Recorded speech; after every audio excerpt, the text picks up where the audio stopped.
2025 is coming to an end. In a couple of months from now, the Ukraine-Russia war will enter the fourth year. A peace deal is being discussed, but an outcome that may lead to peace looks iffy at this point at best. European Union has stepped up and approved a 90 billion euro loan to keep Ukraine up and running until 2027. Donald Trump wants President Zelensky to accept peace deal, hold elections. But Russia under Putin continues to make maximalist demands. To discuss some of these issues, I am joined by Yulia Serko, member of Ukraine's parliament and the first deputy head of Transport and Infrastructure Committee of Ukraine. Ms. Serko, thank you so much for taking the time and talking to us. Thank you for hosting me, and hello from Kyiv. How would you describe the current situation on the ground, both militarily and economically? The war, from what it looks like, may enter its fourth year. Yes, that's actually the war is going to the 12th year, because the war for Ukraine started in 2014 with annexation of Crimea, one of our territories by Russia. So actually Russia invaded the Ukraine in 2014, and next year will be 12th year of the war between Russia and Ukraine, and the fourth year for 4 years of full-scale invasion started in 2022. So the situation is the war is going on. It's in a hot phases on the eastern borders and the southern borders of Ukraine. Russia targeting Ukrainian civilians every day, sending missiles attacks and missiles attacks and drones. And also destroying energy infrastructure, energy system of Ukraine. So they want our people, our civilians, to be freezing in winter. So unfortunately, Russia is taking terrorist war against Ukrainian civilians, but the successes of Russia on the front line are very poor. So they are not moving for 4 years after the full-scale invasion started. They spent over 1 trillion of US dollars for this war. Lost 1 million of Russian people and get less than 1% of Ukrainian territories, and all of these territories basically burnt. It's a burnt land. So I think Russia also has challenges with the financing of the war and keeping the Russian state in the future, because it's very difficult. It's very expensive war for Russia. So I think starting 2026 will be a tough time for Russia to finance the war. That's why I think this is a good time to start negotiations between real negotiations, not just a theoretical one between Russia and Ukraine, and get peace finally in this war. Ms. Serko, but the losses on Ukraine side has been massive as well, whether it is in terms of the number of military personnel, civilians, or for that matter, economic as well. We're talking about upwards of $250 billion. We're talking some 100,000 military personnel dead and 38,000 to 40,000 civilians. So the cost on both sides has been massive. So perhaps to pursue a peace deal will also be in the interest of Ukraine. I think you have very high numbers. It's not realistic. So we lost military personnel as well as civilians, but military personnel, the loss of military personnel are much lower than in Russia. So it's probably 10 times lower, even more than 10 times lower than in Russia. So I mean, yes, we want peace. We want to stop the war, but not because we don't want capitulation. So that's the clear message from inside the Ukraine, and this is agreement between all political and political forces in Ukraine. That's why I think if Russia wants really peace, they have to be more realistic and has more achievable results. And they want us to actually do concession of territories, which we cannot do neither morally nor military nor legally. So I think this is the main issue now discussed between Ukrainian and Russian sides. And let's see what will be the outcome. The next meeting between US and Ukrainian and Russian side will be on 20th of December this year. And after that, it will be negotiations between US and Ukrainian side. Right, right. And talking about being realistic, Kyiv wants written guarantees that if Russia attacks again, key partners like US and other major European states, Canada, Japan, among others, must respond. And this is modeled on NATO's Article 5. An attack on one is an attack on all. But how do you expect it to work out without the membership? You know, it is a bit of a double bind for Ukraine. And how would you trust such a guarantee? After all, you would remember the Budapest Memorandum. Yes, we do remember Budapest Memorandum, and we learned lessons out of Budapest Memorandum. Actually, it was fake memorandum and fake security guarantees. So we will not agree on these fake guarantees. Either it will be real guarantees with a real money, with real boots on the ground, with a real weapon in our borders or on our borders, we can use immediately if Russia will invade, or it will be it will be no guarantees. So we clearly understand it. That's why we expect that the guarantees this time will be ratified by Congress, by U.S. Congress. If it will be provided by U.S. side, Budapest Memorandum, which we don't need. That's why, and we understand that our army should be very well financed. It will be an army of not less than 800,000 people. So we can protect ourselves and the eastern borders of NATO de facto. By our forces, by our armed forces. We do believe in our armed forces. Honestly, we don't believe in other armies which never saw a real war battlefield and never actually was on battlefield. So our army is much more skilled and more powerful than any other army in European Union. Ms. Serko, what will make this real? What will make these guarantees real? What would you want in tangible terms from US and from Europe? Is ratification from the US Congress something that you'd be looking at? What will make this real for you? First of all, the real will be money for at least 10 years to finance a big Ukrainian army. Then weapon, which will be reachable for Ukrainian armed forces in 24 hours if Russia decided to invade again. Ukrainian territories or European territories, and also money to not only money but understanding that the European Union and US, basically NATO country, will support if this will be invasion again. So and yes, it should be ratified by Congress, as well as it should be ratified by European parliaments and Ukrainian parliament. Then it will be a real legal obligations from all sides and liabilities. Otherwise, it will be another Budapest Memorandum, which we don't need. We already had it, and it doesn't work. Right. You were talking about financing, and you were saying that Ukraine would need the money for 10 years from here on. But so far, what Europe has approved, European Union has approved, is a loan of 90 billion euros, roughly $105 billion. But what's interesting to note is that, countries like Hungary, Slovakia, and Czech Republic have, not vetoed this, but they've stayed away from it. So do you think that kind of money, the money for 10 years, will be coming from Europe, will be coming from US? Where will this money come from? I think this money must come from the frozen Russian assets.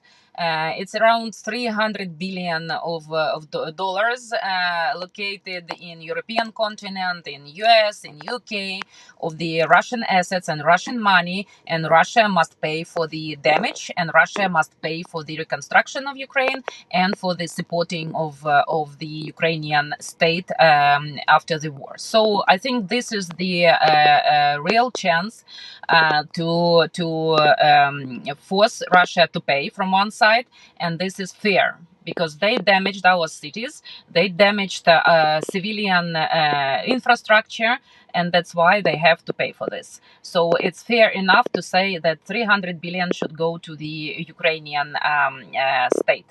And also, I think if we will find a way, and I'm sure we can find a way, how we're financing Ukrainian army by European and UK and US allies, I think it's not not the biggest money that European, US, and UK spending in their budget. So this is not a enormous amount of money. So it's and we also will finance our army as well. So, but we have to share it with our partners, because to keep 1 million army on the front line, it's a very expensive exercise. Russian assets that we were talking about were $300 billion, and European countries and US seizing those assets will be taken as a sign of aggression by Russia, perhaps in this case. So do you think that's a realistic ask in this situation? Yes, I think it's realistic. I think Russia also understands that they don't want, but at some point of time they will not have no other choice as to pay for what they've done. Honestly, they've done it. So, and it's a lot of, reparation. It's a lot of damage files, so to say. So all Ukrainians can file damages of their homes and their properties. We have a register, so they can see it. And we are keeping all paper evidences that what Russians have done during these 12 years. So yes, I think at some point of time this will be the only one decision, because why I don't understand why US or European citizens have to pay for the damage they've done by Russia. So if they have Russian money, but I think Russia will try to blackmail Europeans and Americans, as well as they will try to probably seize foreign assets on Russian territories. This is a real risk, I think, for European countries. But let's be honest, all these companies are in this risk and in possible damage from Russian side every day. So if you are staying on the territory of Russia, if you are breaking sanctions, European sanctions, if you are doing business in Russia, you have to be ready that at some point of time Russia will confiscate it, or they will force you to leave the country. So I mean, to have business in Russia, really dangerous and risky. And people who are making money in Russia, they have to understand it and accept it. So I think at some point of time, maybe not today, maybe in few years, but this decision will be taken. All right. And another roadblock to that financing could be the division which we have seen emerge within the European Union. How do you see that? Do you see that as a threat? Yes, I think it's a threat. We are working on it.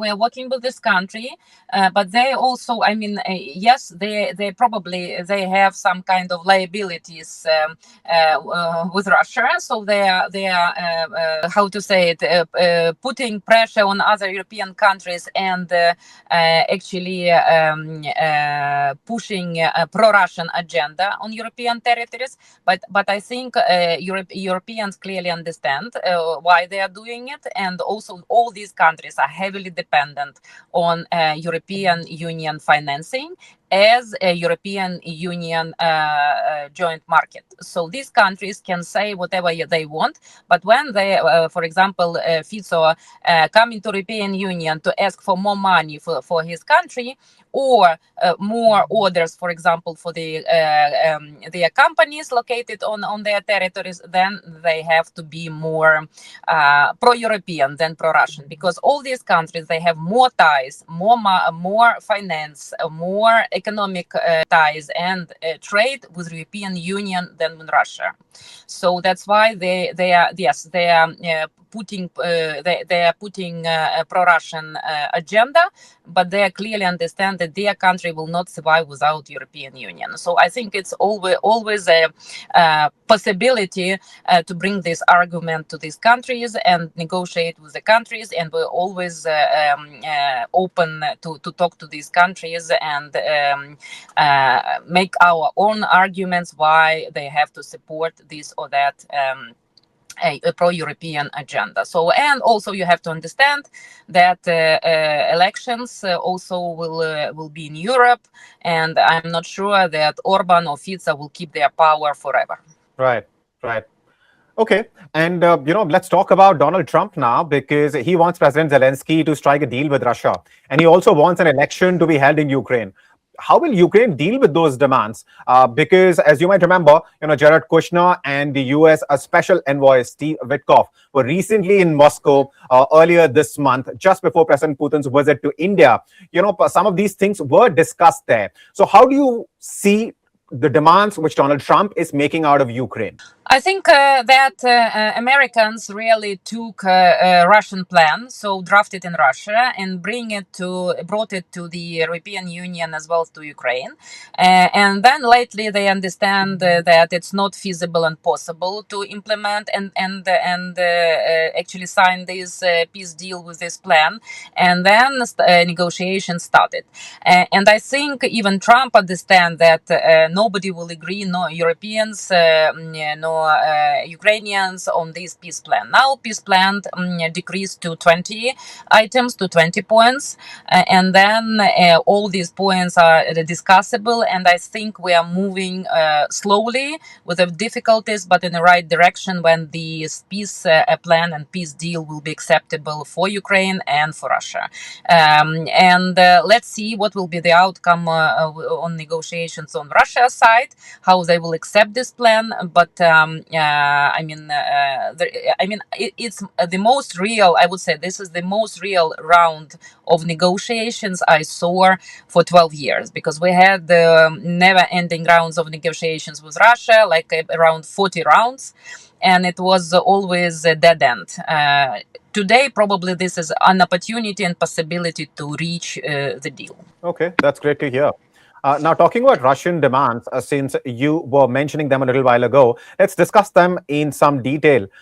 Russia has been insisting that Ukraine formally recognizes Russian sovereignty over all areas Russia claims to have annexed, including, of course, Crimea and Donetsk and Luhansk. How do you see this demand? I mean, of course, Ukraine and President Zelensky, after fighting for 4 years, couldn't possibly accept those demands. In that case, what's going to happen? They cannot accept these demands, first of all, because it's all our borders and all our territories in our constitution.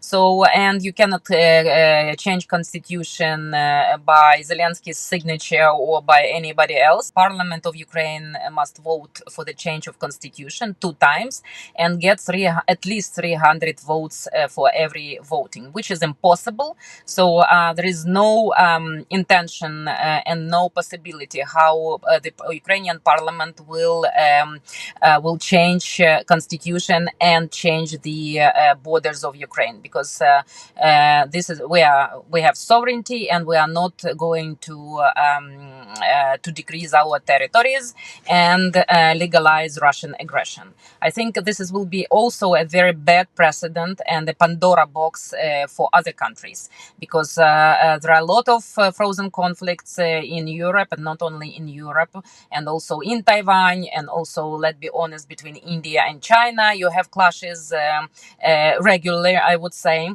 So this precedent will open the Pandora box for the whole world, when you can, by force, change borders and can change somebody's territories. So there is no legal possibility how we can do it. It will be frozen for some period of time. And yes, we understand that we cannot deoccupy Crimea at this point of time. We cannot deoccupy a part of the Donetsk region, but who knows, maybe in future we can do it. And that's why the discussion of concession of territories, changing borders of Ukraine is not on the table at all. So it's even, honestly, in Ukraine, inside Ukraine, we even don't discuss it. So because this is impossible. But there is a lot of other ways how you can stop and stop the war, and take your forces, take your armies, and put, for example, peacekeepers between 2 sides, between Ukrainian and Russian side. Peacekeepers who will stand and keep the line, so nobody, and be sure that nobody is violating a ceasefire. And that's actually how the war ended between South Korea and Northern Korea. So they even now they are in a state of war. Nobody signed any concessions or any kind of peace deals. It was just a, so to say, ceasefire, which is continue over 50 years. And I think modern conflicts, modern wars, most probably will end this way. It's not only about Ukraine. We see intentions from, for example, from China to take over Taiwan. We see a lot of other conflicts between Thailand and Cambodia. So we have a lot of wars and conflicts in the world. But to open Pandora box and changing borders is very dangerous, not only for Ukraine, but the whole European Union, as well as for each and every country. Right.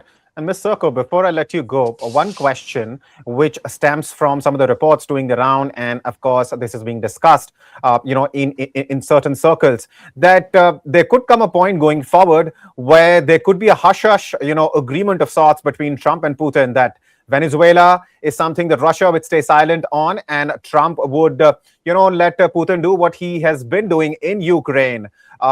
Do you think there is some merit to that argument, or you want to rubbish it as just a conspiracy theory?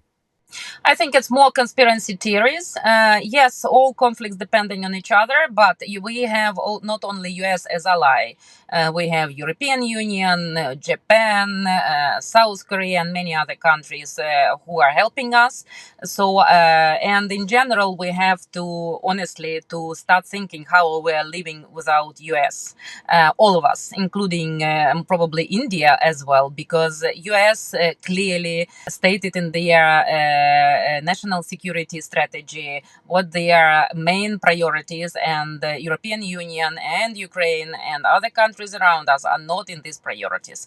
Their priorities in the Arctic, their priorities China. Let's be realistic. We have to start thinking how we're defending ourselves, how we are independent from US as well, and replacing US help with our own capabilities, or our partners. So I think the whole European Union should rethink the situation and understand that US will not be helping as much as they've done for many years after the World War II. And now unfortunately, or fortunately, I don't know, but this era is ending. So we have to think for ourselves, and we can do it, because Ukraine has the biggest army in probably not only in Europe, and the most skilled one. We are producing at least 50% of our weapon we need. We have modern technologies. We have a lot of possibilities to protect ourselves, and Europe has a lot of industrial bases and industries which can produce enough weapon and technologies which can produce enough weapon to protect European continent and Ukraine. Given the situation on ground, you're somebody who's been there, who's seen this up close, and have seen the consequences of this war. What would be a realistic outcome in terms of a peace deal? For me, the peace deal will be when the Ukraine will be strong enough to protect itself, as I said, and protect European borders as well, because we are part of European continent, and that's actually when we will be strong enough, then Russia will go back home and will start thinking how to develop their own territories and not getting more territories, because they have the biggest land territories in the world, but they are still trying to achieve and get more territories around them. So and not developing their own. So I think this is the way out, and for that we need security guarantees, real security guarantees, and then we need understanding how we will rebuild our country, economy, etc., etc. For me, this will be the peace deal when we understand that Russia will not invade again and will not proceed with the war, because their intentions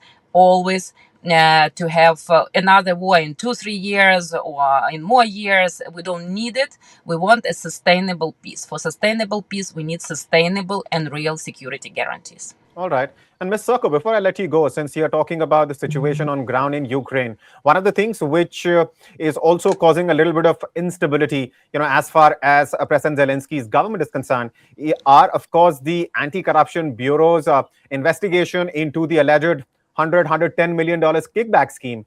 And what is the progress in that? And what is your opinion on this issue? Because the main accusations focus on people from President Zelensky's political and business circle, such as former business partners. Do you think this will weaken the cause? I think it's weakening Zelensky party and Zelensky political influence because, as you said, you rightly said, this is his friends and his business partners. As you know, I am from opposition, so and it's easy for me to talk about it. I think that the good outcome of this anti-corruption scandal is that we do have effective and very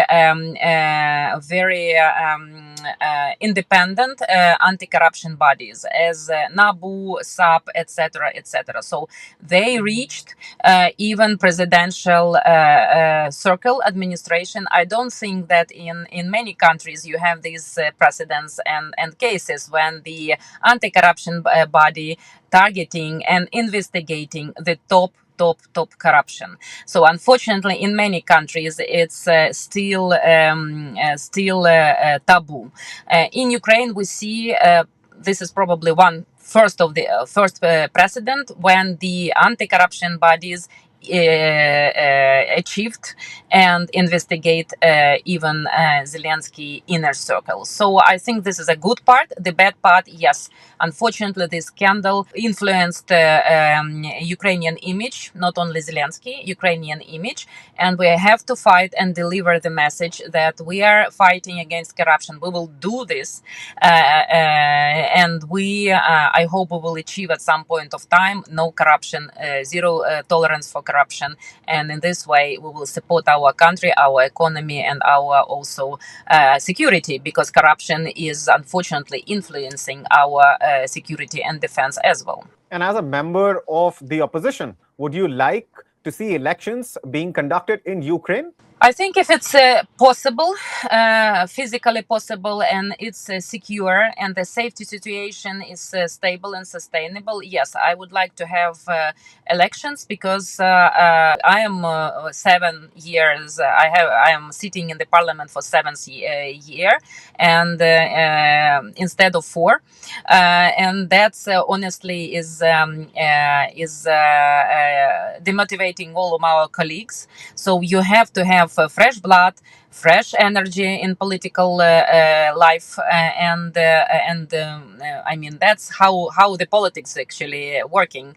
It's good to have a political process, so people competing, people new people coming into the power, etc., etc. So yes, I am for elections, because this is democracy, part of democracy. But unfortunately, with this safety situation we cannot conduct it physically, because this is very dangerous, and people simply will not come into the polling stations, because they will be afraid that Russians will target these polling stations by missiles, by drones, by terroristic attacks. So it's unfortunately very, very dangerous for people to come and to gather in one place. So we will see if the situation will be stabilized. If the ceasefire will be more than 60 days or 90 days, then we can have elections.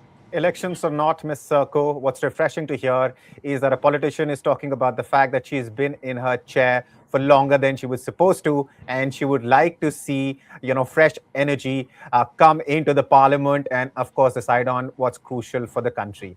But on that note, thank you so much for sharing your thoughts with us. Thank you. Merry Christmas. A Happy New Year. To you too. Thank you.